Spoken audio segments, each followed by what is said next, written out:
Hello, everybody. Welcome back to this episode of the Grand Torino. Delighted you could join me for this very important broadcast. I feel, I think you're all going to want, as parents, to want to understand the intricacies and the ins and outs of what I'm about to bring to your attention. Please, before I get started, as I always do, don't forget our good friends over at The Little Farmer, thelittle.farmer.ie. We love our enzymes so much, we keep them alive. Wheatgrass and barley grass, mighty shots. Small wonder they're so good. 1 wheatgrass is equivalent to your 1 kilogram of leafy green veg. And barley grass juice is full of antioxidants. Just shake and shoot. Don't forget to enter in your promo code GT over there for your substantial discount. I'm going to try and bring my guests all in a one. Anthony, Lorraine, and Michaela. Thank you for joining me. Welcome on to the Grand Torino. Delighted you would join me. First, let me start off just by giving a quick background story to what we're talking about. As I understand it, Anthony, and you can correct me, from the first story, Michaela has been denied access to the school because under medical certification, she is exempt from wearing the mask due to an underlying condition and is anxious about wearing it at school. So she has been actively trying to engage and get back into the classroom, but she seems to be blocked by the school and more importantly by this principal. And we have a certain situation now arising with the doctor-patient confidentiality, as I see it myself. Anthony, shall we start with you? Yes, thanks, Ron. Thanks for this opportunity to get this, what I consider a very important issue. The issue is not centered around the whole mask debacle. This is centered around the school's position and failure to recognise that Michaela is suspended from her education. As you highlighted there from the start, she has a certificate of medical exemption from wearing a mask, and the board have accepted that exemption. And they've stated that in written form and verbal form. They accept that she has an exemption. The problem here is that the school board now are denying her access to the school. Michaela has attempted to enter the school on separate occasions and been denied access to the school. And as a result, that to me is the definition of suspension. The school are denying suspension, so it leaves Michaela in a little bit of limbo as to how she progresses. Great, I understand. Let me bring in Lorraine and Michaela. Lorraine, you're the mammy, and Michaela, how are you? Great, thank you for joining us. You're very good for coming on and talking with us. Hello. Thank you. Great to see you, Michaela. Lorraine, from your point of view, sorry, just to start off with yourself. When this force started picking up, how did this force come about? When was this force brought to your attention that was a problem? The day she was due back, Thursday, the 27th of August, I wrote a handwritten letter. Didn't think I needed anything because I didn't know it was such a huge thing, like to have a face mask going into the school. And I wrote a letter and I dropped her off at the school that morning. And 2 minutes later, she rang to say that the principal won't allow her in and he wants to speak to me. And as soon as I approached the door, he put his hand out towards me like a, don't come any further suggestion. And said she won't be coming into the school. She's no face mask on her or face covering. And I said, yeah, I have a letter there explaining why. And he didn't even open it. And he said, no, she won't be coming into the school and you haven't got an appointment. You won't be coming into the school either. And I said, I was dumbfounded. I was like, really? And he was like, yes, now stand away, let the rest of the pupils in. So I just had to walk. I asked him for the letter back. And he said, no, that's addressed to me, so I will keep that. Yeah. And we just walked. And Michaela, can I turn to you? What was it like for you when the principal first said that you couldn't have access to school and then join your friends in the classroom? How was that? How did that make you feel? Oh, it was horrible because I knew there and then it was going to start a lot of complications straight off the bat because the first day back and he wasn't listening to what we were saying. He wasn't just a chance to speak. And knowing then that it was going to be a struggle to get into the school, I knew I was going to miss out on a lot of skill there and then from how he was reacting straight away. And I just you're doing your leaving cert. This is a very important year for you. This is your leaving cert here. Yeah. I know. And tell me, how are you getting through that at the moment? Are you doing online? Are you getting work sent home? Or are you just doing it off your own back? I asked one of my friends who's in school, I said, can you go to my teachers and can you ask them to send me on the work that I'll write down notes at home? So he the next day went in and said to all of them that I'll write down notes at home if you can just send the homework back to me. Unbelievable. Yeah. And back to you, Anthony. What stage are we at? Where are we at now in terms of discussion with the school, with the principal, and indeed the Board of Education? Well, Michaela and a colleague of mine had a meeting with the school board, and to me, there's a couple of astonishing claims made out of that meeting. Number one would be trying to emphasize the fact that Michaela is not suspended from school, but they're refusing to allow her access to the school. So she's excluded from her peers and her education. That to me is suspension. So regardless of the issue, so if you park the issue of the mask aside and you deal with the premise of what they're saying, she's not allowed into school. The quid pro quo is if you put on a mask, you can. So I give another example of being suspended from school. I was aware of a situation where a student had called the teacher a name, and the student wasn't allowed back into school until such time as that student apologized to the teacher. So that was the quid pro quo. So if you park the issue of the mask, the issue is that Michaela has been denied her education. So that is suspension.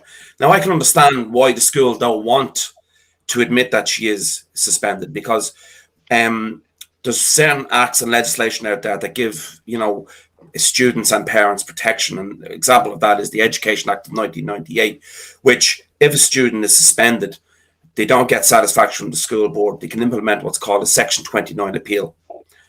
Now, during the discussions with the school at the board meeting, a claim was made by a member of the board that directive was handed down from the Department of Education that all acts and legislation and guidelines were null and void during this pandemic. Now, I found that absolutely astonishing. Now, I've contacted the Department of Education and asked them to clarify this point, because my interpretation of it would be completely wrong. But this story has so many twists and turns. It's not just as simple as Michaela got a medical exemption from wearing a mask. The school then took the position, okay, we accept that you're medically exempt from wearing a mask, but you must wear a visor. The option is you must wear a visor. So because of Michaela's condition, she can't wear a visor either. So Michaela went back to her GP and said to the GP, look, I have an exemption for a mask, but they want me to wear a visor. So the GP wrote a cover note stating that due to her ongoing illness and her anxiety, so forth, she can't wear a mask and she can't wear a visor.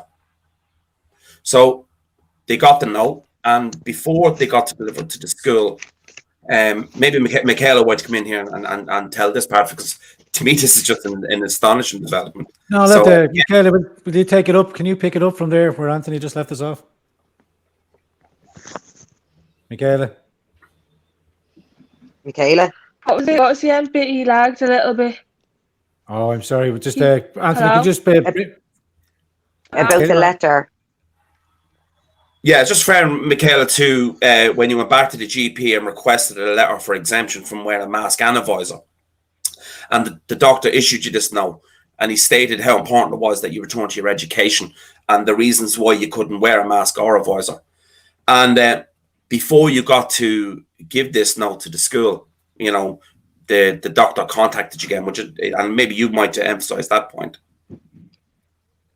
Yeah. He rang me mobile. He rang me from a mobile number, not a doctor's number. It was my personal mobile number, and I was working at the time, so I couldn't answer. And he left me about 4 or 5 missed calls, one after the other. And he texted me and he said, "This is Mark Wheeler, can you answer your phone ASAP?" And I said, "I'm working." And he said, "Okay, sorry, but can you answer ASAP?" And I said, "I'll be done in 10 minutes. I can answer the phone then." And he goes, "Perfect, thank you." And then This is the doctor. This is your doctor contacting you and speaking to you like that. Contact me ASAP. Yeah, go on. Yeah. He said, answer the phone ASAP. I came into the house then, and I went upstairs and I said, you can ring me. And he rang me then, and he said, I had a discussion with your mother the other day, and I gave her a letter to exempt you from visors and face coverings, but I cannot now stand over that letter anymore because I think he said I knew you as a baby, but I don't know you now, and I'd like to get to know you more now so that I can decide then and there if I need to give you this letter or not. That is That we should have a incredible. chat in person before I decide if I want to give you a letter. That is unbelievable. Lorraine, Yeah. can I turn to you? When you Yeah. first heard that, now to me, when I first heard that, I was in shock. Not only that Yeah. this doctor, this adult doctor, was contacting a child directly without going through, Yeah. and I said to Michaela before, and it's not the child, the young adult, but essentially under 18 years of age, you're the caregiver, you're the guardian, you're the parent, you are the Yeah. first port of call. First of all, Yeah. as a parent, for that man to contact. For anyone to contact my child and speak to my child like that, I would Yeah. have serious issue with, and for not contacting me with. But this makes me, because Yeah. it falls in line with the schools thinking that the state has more control over your child than the parent. But we have this clear example now where this young adult now is being denied access. But this doctor Yeah. speaking to her like that and directing her, and can now saying that I cannot stand over what I first certified as a medical certificate to exempt Yeah. you from the mask wearing because you physically cannot wear it. But now this Yeah. nonsense to say that I don't know you as a child, this just smacks of cowardice. You're for Yeah. how were you? What did you react like? What were you like? Well, at first she was very, very anxious because she was like, when he texted her first, I was like, what? And she was like, Ma'am, this isn't right. There's something wrong. And I was like, why? And like texting her from a mobile number. I don't know if a surgery has a mobile number themselves. Like, well, I was the one that rang the surgery for both letters, not Michaela. I rang them, and he didn't contact, as you know, he didn't contact me. He contacted Michaela, so he gave her an appointment over the phone then for the Wednesday. I think it was for 12:30, to see her on her own. On her own, he wants to go up and have a. And I said, "There's no way." Yeah, I went into, I Sorry, went Lorraine. into work.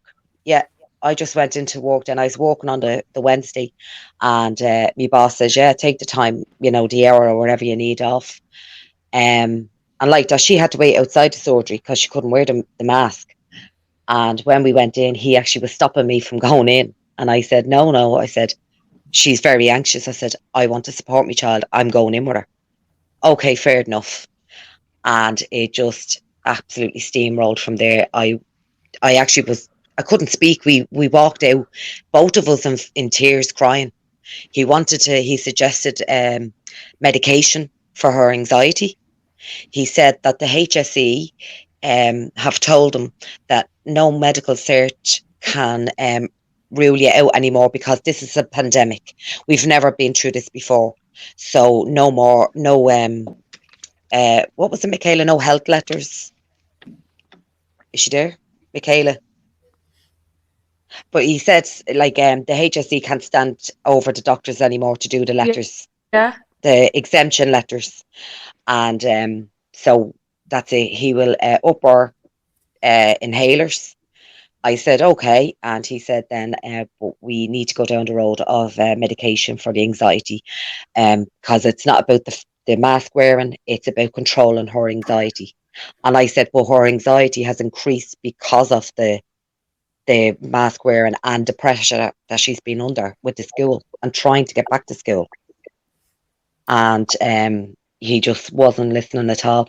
And Michaela just said, I'm not going to school full of tablets. Now, we've nothing against anybody that has to take medication. She doesn't need them. She doesn't need them.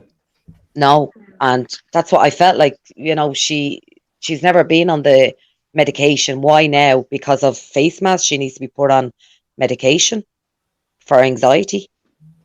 So I said to him, so you're doing nothing for us, basically. I said, she's in our leaving cert year. She won't be able to do her leaving cert. She won't be able to get an education because you won't stand over this letter now. And he said he was so like, I know this doctor even since I'm young, Yeah. and he was just, there was no expression from him. He was literally just, no, no. And Michaela was roaring and crying sitting in front of him, and he was not one bit sympathetic or anything to her. And I just says, I need to get out of here. I was actually finding it then hard to breathe because I had the mask on, and I was crying and I was frustrated because what else could I do? The doctor was just saying no, and then trying to put her on medication. Yeah, absolutely ridiculous. Anthony, can you pick it up from there? What stage are we at? What now? What correspondence have we had? Just to roll back just a bit, just to what we can prove happened. Okay. The principal in writing has confirmed that he contacted the doctor to ask why it was so easy for a medical cert to be issued, an exemption medical cert to be issued. Within minutes of that call, what I can only assume was panic set in with the doctor. And that's the reason. I mean, I know people trying to get to speak to the doctor for the last month. They can't get him on the phone. They do consultations over the phone. They can't get meetings. Yeah, he called Michaela's phone 4 or 5 times. Call me ASAP. You know, I mean, no one has interactions with the doctor like that, even if you're, you know, I mean, like, seriously ill. So obviously, panic had set in, because, you know, when the principal rang, he realised, oh, maybe I shouldn't have issued this, and maybe someone called him from the HSE, maybe someone called the Department of Education, wherever it may be. But in writing, the principal confirmed that he contacted the doctor, discussed Michaela's private family business, doctor-patient confidentiality completely out the window, and the doctor hadn't, or this principal had knowledge that the note was being revoked before he even saw it. So before Michaela or Lorraine got to hand this note over, the principal was aware that the doctor had revoked the note, which I think is absolutely astonishing. Now, we are in touch with the Medical Council of Ireland, and we're exploring those avenues. But in relation to the school board and the position that they've taken, I've dealt with numerous school boards over the years, and, you know, of recent times, we're supporting and helping families that find themselves in front of a school board not knowing their rights, because the school board won't tell you your rights. And the school board's main function is to manage the school and have the patrons, you know, but their main role is for the benefit of the students.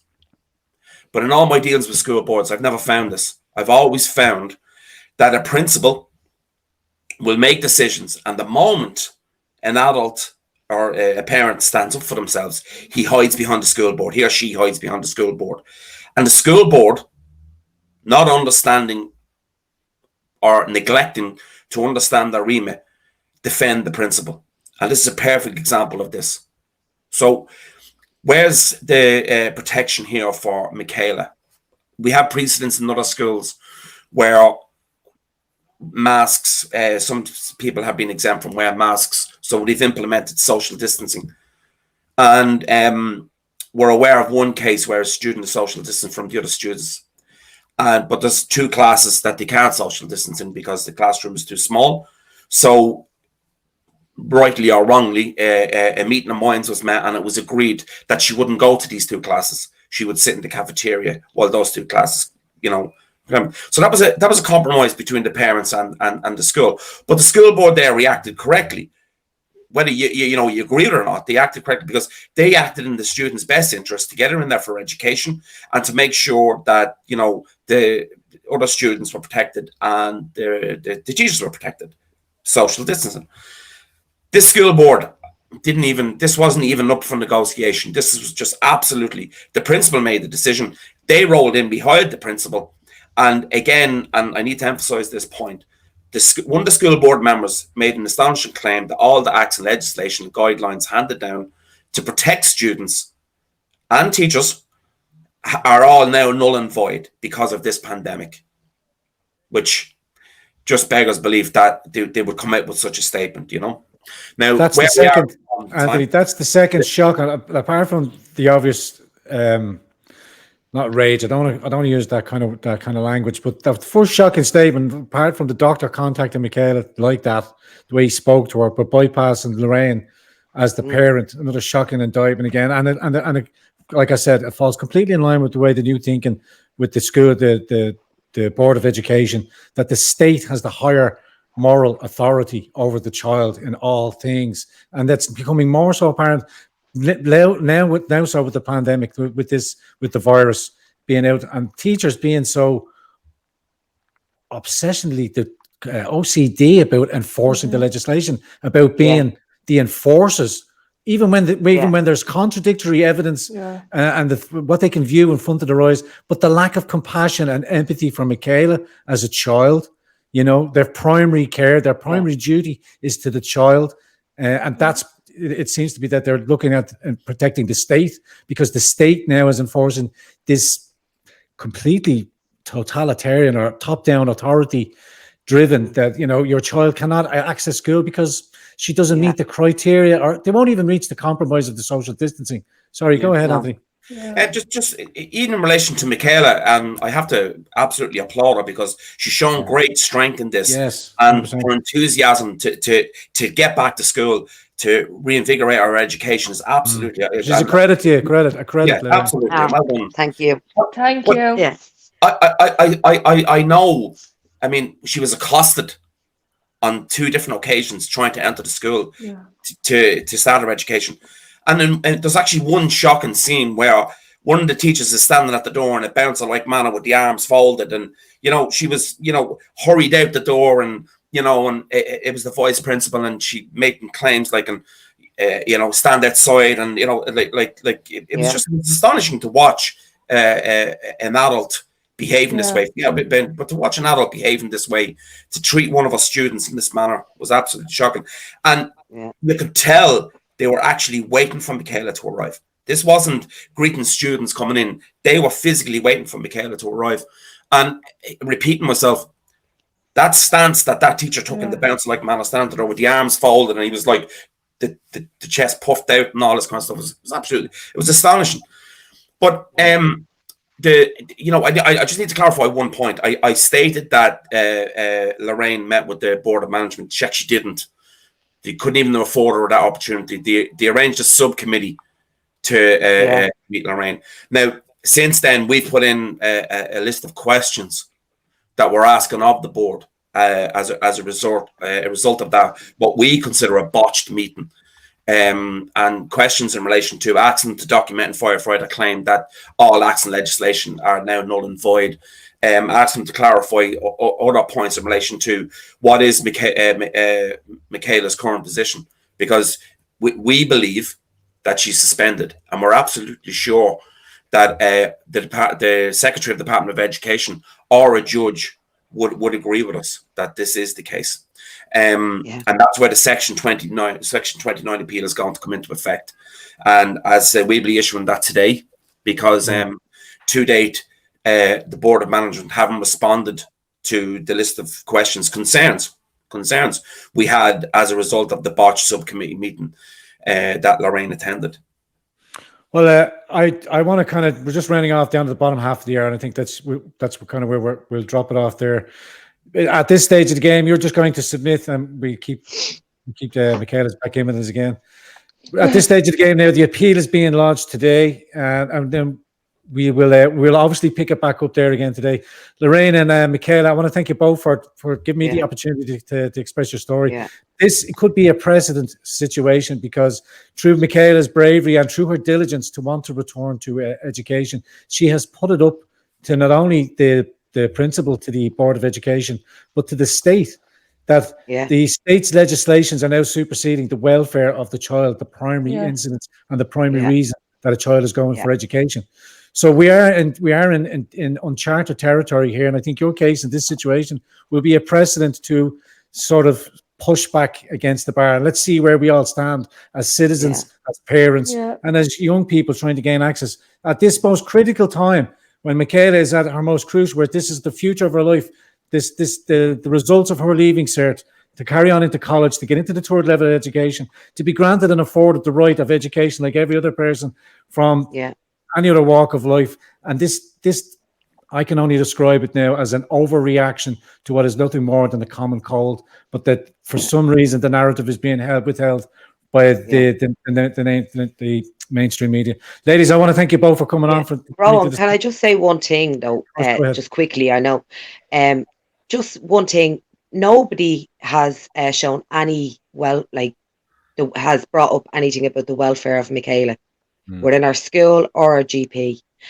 And Michaela wants to be a paramedic. So she, in this kind of pandemic, you know, you're a frontline worker. Michaela wants to be a paramedic. She wants her leaving cert. And it's like they just do not care. That's all I've been getting across.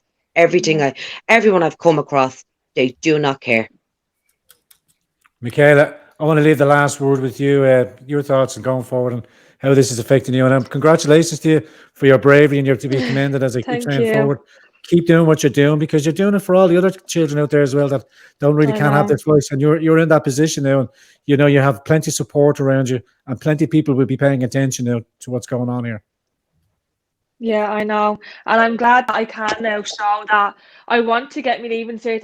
I've never enjoyed school, and it came to my final year now, and now I'm being kind of thrown to the side after me forcing myself to go and put in the work for 5 years, and now it's just kind of going down the drain because of a mask. And I need to just fight this, because I do want to get my leaving cert, and I want to become a paramedic, as your ma said. So I'll keep working till I get there.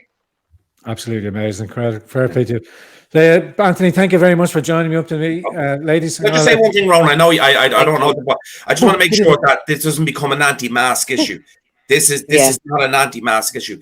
This is a young girl being denied her education, and who has a medical exemption from wearing a mask and a visor for her own reasons, whatever they may be, and the fact that she is currently indefinitely excluded from her education.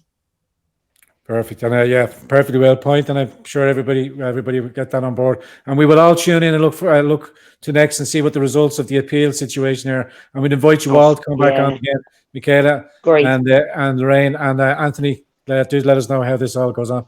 Take care of yourself. Thank you, Rowan. Bye-bye. Okay, folks. Thank you very much for joining me up with that. We will be keeping an eye on all things, and we will bring you up the follow-up once we know the results.